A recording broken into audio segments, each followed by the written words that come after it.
الفنانة ماجدة زكي في مسلسل حارة العوانس. احنا هنا بنشوف شخصية مثالية عاطفية.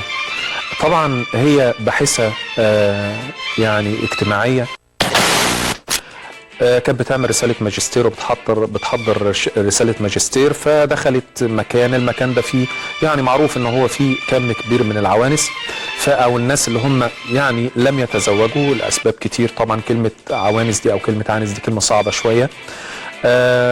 طبعا احنا بنلاقيها هي هنا بتتعاطف معاهم بشكل كبير جدا جدا، ودي طبيعة شخصيتها. كمان يعني بترق لحالهم وبتبقى نفسها ان هي تصنع البهجة في هذا المكان، فبتحاول بقدر الامكان هي بطبيعة شخصيتها المثالية او العاطفية ان هي انسانة يعني بتحب العشرة وبتحب تقرب من الناس. انا هقابله في كازينو على النيل، لو جيت عايم هرمي لك عيش فيني، ولو غرقت تبقى وفرت العيش. عن اذنك بقى عشان الحق المشرف بتاعي.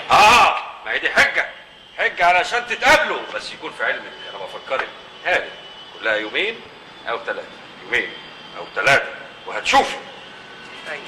طبعا هي حاولت بقدر الامكان ان هي تصنع قدر من التفاؤل، تصنع قدر من يعني ان هي تحاول تحل المعضلات والمشكلات بتاعتهم. اندمجت فيها بشكل كبير جدا جدا وانغرست فيها بشكل كبير جدا جدا، لدرجة ان هي بقت تحسها بشكل اكبر، ولدرجة ان هي بقت كل همها في الحياة ان هي تحل المشكلة دي. ودي طبعا من جمال الشخصية اللي احنا بنتكلم عليها، اللي هي الشخصية اللي نتمنى انها تكتر في مجتمعنا بطبيعتها المتفائلة وبطبيعتها اللي هي الجميلة.